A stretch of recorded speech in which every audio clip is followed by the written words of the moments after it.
को सड़क पर उतरने की जरूरत क्यों पड़ गई? यदि वो पहले से काम कर रहे थे तो उन्हें सड़क पर उतरने की इतनी मेहनत की जरूरत थी? कुछ काम नहीं किया उन लोगों ने। आप पहले जो है, कौन सी सरकार आ रही है, पहले कौन सी थी? देश किसने आजादी में किसने वो करा है? लेकिन आप देख नहीं रहे कि काम किसने किया है। सब वर्गों के काम नहीं किया है। आप कह रहे हो संविधान बचाने की हमें जरूरत क्यों पड़ रही है? क्योंकि संविधान है ही नहीं। संविधान है कहाँ? देश कहाँ चल रहा है? देख, किताबों में रखा हुआ है, अलमारी में रखा हुआ है। कौन है? आप बताइए मुझे, न्याय कहाँ है? इसका जिम्मेवार आप, सबसे पहले तो मीडिया है इसका जिम्मेवार, और कोई नहीं है। मीडिया देखिए षड्यंत्र रचने वालों के साथ दे रही है, जनता का साथ नहीं दे रही है। आप जैसे लोग कुछ क्रांतिकारी अब उठने लगे हैं, लेकिन इस सरकार में अभी एक कांड हुआ है, आपको पता है? गोरखपुर में जो बहुजन मीडिया थी उनको जेलों में पैक कर दिया, गिरफ्तार करके। यानी जो आप आवाज उठाएगा न्याय की तो आप उनको पैक कर दोगे जेलों में? तो आज कहाँ है संविधान? बताइए ना मुझे। अभी संविधान है, यदि न्याय प्रिय आदमी है और हम लोग न्याय के साथ में, पुलिस कर्मियों के साथ में और न्यायिक हिरासत में हैं, और उसको जो है आकर के बदमाश सीधा भून दिए जाते हैं। अभी आप जो है पुलिस की वर्दी पहन करके ट्रेन में नाम पूछ करके गोली चला के मार दी जाती हैं। कहाँ है न्याय? कौन बचाएगा? है संविधान? कौन बचाएगा? अरे भाई, हम ये विकल्प है कि जनता को, हम लोगों को डायरेक्ट जान करके काम करना पड़ेगा, तभी कुछ हो पाएगा। कि ये जो मोदी सरकार बैठी है, हमारी बीजेपी की सरकार, हमें इससे खतरा है। और वो खतरे का कारण क्या है? इसने, मोदी सरकार ने, बीजेपी सरकार ने हमारे हिंदुस्तान की सब चीज़ों को बेच दिया। नंबर 1 की चीज़ से खतरा है। नंबर 2, ये जितनी भी हमारी डिपार्टमेंटल हैं, जितनी ईडी है, सीबीआई है, इंटेलिजेंस ब्यूरो है, आईबी है, वो सब कुछ जितने भी हमारी एजेंसीज हैं, ये जो इनके खिलाफ बोलता है उसके घर ये भेज देता है। ये घर ऐसे भेजता है जैसे तीज त्योहार, जैसे दिवाली पे कोई मिठाई का डब्बा देने जाता है ना, किसी को विश करने जाता है, तो ईडी की रीड ऐसे भेज देता है। ईडी की तो कानून पे विश्वास नहीं हमको, एजेंसियों पे विश्वास नहीं। कानून पर विश्वास है तभी ईडी बुलाती है तो हम लोग जाते हैं। कहाँ जा रहे हो आप लोग? जा रहे हैं। केजरीवाल हमारा नहीं है, हमारा केजरीवाल नहीं है। केजरीवाल राहुल, हमें हमसे बात करो। राहुल जी हमारे इंडिया गठबंधन में नहीं है। नहीं, आप गठबंधन को मारिए गोली। आप मेरे से सीधे जवाब कीजिए। आप कांग्रेस का समर्थक? मैं कांग्रेस का समर्थक हूँ बस। मैं कांग्रेस का समर्थक हूँ। आप चाहते हैं इंडिया गठबंधन ना बने? मैं जी, आप चाहते हैं इंडिया गठबंधन ना हो? हम तो खूब चाहते हैं। आप हमसे इस तरीके का क्यों कह रहे हैं कि नहीं, आप ये चाहते हैं कि क्यों ना बने? आप तो फिर वो तो आपके साथी नहीं है केजरीवाल। साथी हो या ना हो, उसका तय करने वाले आप कौन हैं? आपने ईडी का जिक्र किया। ईडी का जिक्र इसलिए किया कि वो डराते हैं। ईडी को जवाब दिया, उन्होंने ईडी को जवाब दिया, जाने से मना नहीं किया। आप जब ईडी भेजी जाती है तो वो जाते हैं, हर कोई जाएगा। सर ऐसे कैसे होगा बताइए? कैसे मतलब? आप तो एक साथ है नहीं है। आप कहते हैं मोदी को हराना है, तो कैसे हराओगे? मोदी को बिल्कुल हराएंगे, डेफिनेट हराएंगे। कैसे हराओगे? मोदी को नहीं हराएंगे, बीजेपी को हराएंगे। मोदी की कॉन्स्टिट्यूंसी जो होगी वो हार जीते उसकी माँ होगी। हम बीजेपी को हराएंगे हर जगह। क्या समीकरण बन रहे हैं हराने के? समीकरण बहुत अच्छे बन रहे हैं हमारे। देखिए, पांच राज्य में चुनाव होने जा रहे हैं। 5 राज्य के अंदर चुनाव आ रहे हैं, उसका परिणाम देख लीजिए आप। कांग्रेस के नेता मल्लिकार्जुन खड़गे हैं या राहुल गांधी, सोनिया गांधी? जी, हमारे अध्यक्ष है खड़गे साहब, हमारे कांग्रेस के अध्यक्ष खड़गे साहब हैं। मतलब आपके नेता खड़गे साहब? बिल्कुल जी। तो 2024 में कौन बनेगा प्रधानमंत्री? प्रधानमंत्री वो तय करेगी, हमारी पार्टी तय करेगी।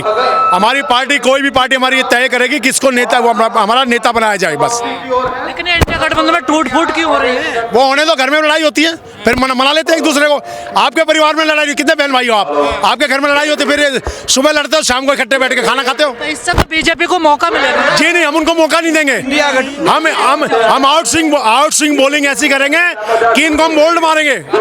यस, अब हम आउट स्विंग बॉलिंग भी जानते। सीटें जीत रहे हो 2024 में? 2024 में कम से कम हम जीत रहे हैं 350 डेफिनेट। मैं ब्राह्मण का बच्चा हूँ, मैं मेरी बात नोट कर लेना। आज हम 350 वोटों से जीत रहे हैं। राहुल गांधी कह रहे जातीय जनगणना करवाएंगे। नहीं, क्या कौन कह रहे हैं? राहुल गांधी कह रहे जातीय जनगणना करवाएंगे। हाँ, वो करवानी चाहिए, वो तो होनी चाहिए डेफिनेट। अब एक बात बताओ, जातीय जनगणना करने में आपत्ति क्या किसी को? करनी चाहिए। स्कूल के अंदर बच्चों की तो जनगणना होती है, कितने बालक है, कितने बाज गए। पुलिस में जनगणना होती है, आज कितने फालन हुए, कितने नहीं आए। और जनगणना ये दूसरे तरह की है, ये किस तरीके की, आप क्या हिस्से की किस तरीके का हिस्सा? हर चीज में हिस्सा चाहिए। बिल्कुल देना चाहिए। हिस्सा तो हर कोई मांगेगा, सबका अधिकार है, लेना चाहिए।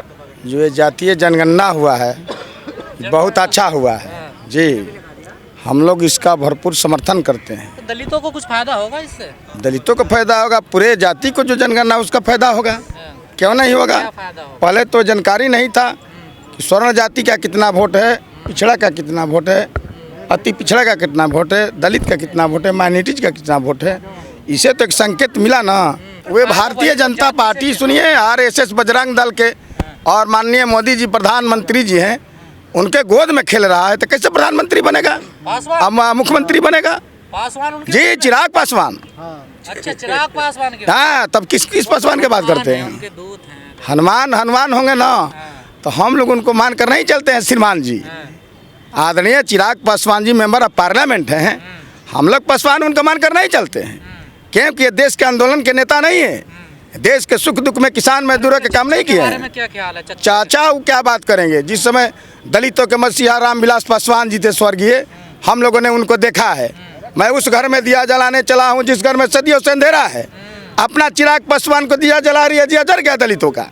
क्या बात करते हैं? नहीं, दलितों का उद्धार होगा कि नहीं? बिहार में बैठे हैं राजनीति के मर्मज्ञ विद्वान नीतीश कुमार जी, उनके बड़े भाई के रूप में दलित शोषितों के मसीहा आदरणीय लालू प्रसाद यादव जी बैठे हुए हैं। यहाँ दिल्ली में हमारे जो उदित राज जी के हम लोग सम्मेलन में आए हैं, रैली में आए हैं, यहाँ उदित राज जी बैठे हुए हैं गरीबों दलितों शोषितों की लड़ाई लड़ने के लिए।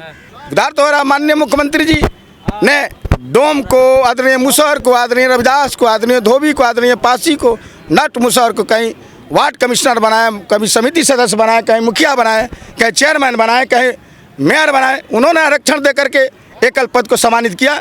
कैसे नीतीश कुमार नहीं किए? इंडिया गठबंधन का क्या नजर आ रहा है आपको? इंडिया गठबंधन देखिए, इंडिया गठबंधन के बारे में हम यही कहना चाहते हैं कि RSS प्रमुख मोहन भागवत जी के इशारे पर चल रहे हैं, ये बजरंग दल शिवसेना के इशारे पर चल रहे हैं। ये सब नहीं चलेगा। आदरणीय देश के प्रधानमंत्री नरेंद्र मोदी जी, नहीं, इंडिया गठबंधन जो बना है, नीतीश जी भी कह रहे हैं वो तो कांग्रेस को देख ही नहीं रही है, इधर बीजेपी है वो। नहीं, सब ठीक हो जाएगा आपस में आकर के।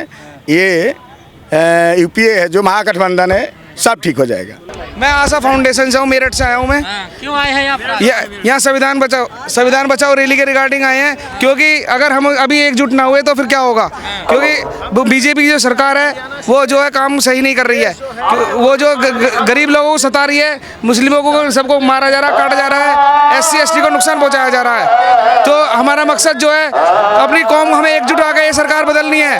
बहुजनों निकलो मकानों से, जंग लड़ो इन बेईमानों से, क्योंकि हम अगर जो सरकार निकम्मी है ये हमें बदलनी है। हम लोग हजारों की तादाद की संख्या में आए हैं। संविधान बचाओ रैली का आह्वान हुआ और हम लोग संविधान बचाने हेतु, आरक्षण लागू करने हेतु निजी संविधान बचाने की क्यों जरूरत पड़ गई? संविधानों में जो छेड़छाड़ हो रहा है, हमारे हक अधिकारों का छेड़छाड़ हो रहा है, उसमें छेड़छाड़ है। राहुल गांधी पे कैसे विश्वास करोगे आप? कहाँ हम लोग राहुल गांधी विश्वास कर रहे हैं? और किस पे है फिर? कौन है नेता आपका?